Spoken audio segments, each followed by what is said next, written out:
Shoo-wee!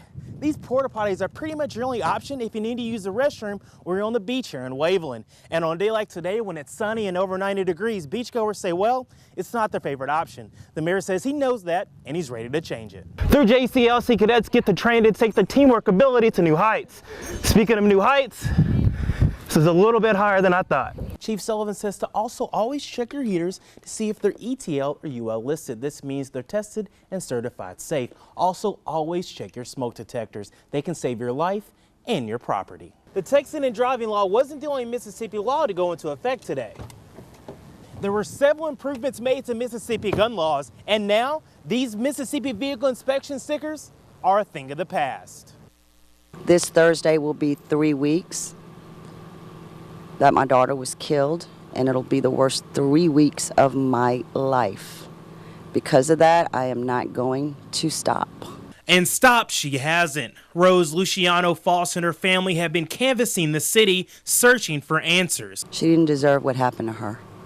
The person that did this to her just kept going. They didn't dial 911. They did nothing to aid her, nothing to help her. They clearly just simply had no regard for another life. Today, a memorial surrounded by flowers serves as a reminder of a 23-year-old woman who's remembered for having spunk and a big heart, evidenced by a kind gesture she made when she herself was in the hospital for heart complications. I'd woken up with her not being next to me, and it worried me, and when I got up to go look for her, she was over she was feeding the patient next to us her breakfast.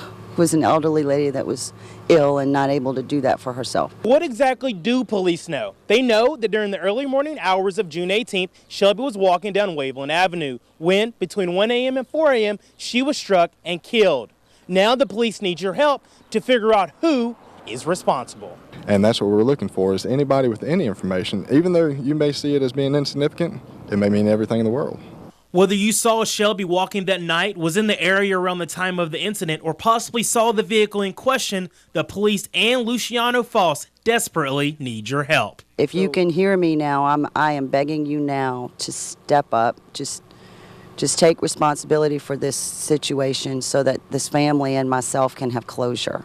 In Waveland, I'm Bryan Kennedy, News 25. Yeah, this place is awesome. Like father, like sons. For the third year in a row, the Eaton family combed through this wooded area in search of the perfect Christmas tree. And for this Coast family, there's nothing like the real thing. Because you don't get the real Christmas spirit when you get something artificial. You got to go to the yard and you got to cut them down. And that's just what families have been doing here since the farm sprung up in 1989. And while GARTMAN'S is slightly off the beaten path, it's a popular spot as customer accounts of picking out the perfect tree here spread like wildfire. We were talking to our daughter-in-law, and she works with a girl that comes out here and has been coming out here for years and getting her tree, so we decided, why not? We try it. Yeah. Owner Danny Gartman says this farm is a family business that requires time, patience, and hard work, but it's all worth it. Being able to see the kids and the families and all of them come out here and join us year after year. We started selling to people back many years ago, and now we are selling to those kids. Oh, Christmas tree, I really love your branches. This is the one. Now what do I do? You get a choice. You can either cut it yourself or we can cut it for you. They like to stand out there and watch the whole process being done, dad cutting it, or a lot of people don't like to cut it themselves. But some families, they have family traditions. They like to do that. The GARTMAN'S are they're great people. They take care of things. When you come out here, they help you everything you need. If you want a specific size, specific place, they know their yard. They know everything. In Socher, I'm Bryan Kennedy, News 25. Nearly 1,000 people gathered for today's service as a community grieved and officers saluted, honoring their fallen brother, Josie Wells. Members from all branches of law enforcement were on hand, including the top law enforcement official of the United States. I want to thank you all for this opportunity to pay tribute to the inspiring life and the courageous work of Josie Wells. a man, a patriot actually, who gave his life in the service of our beloved country. Long-time friendships in law enforcement. You know, we're a family, we're a brotherhood, and you know, on a day like today, it's very sobering.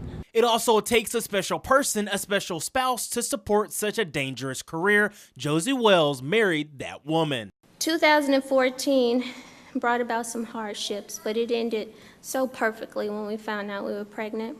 And we were like, you know what, we were so grateful 2015 is going to be even better. But last Tuesday came the news every spouse of law enforcement fears. When they came to my job to pick me up, I was like, you can't be serious.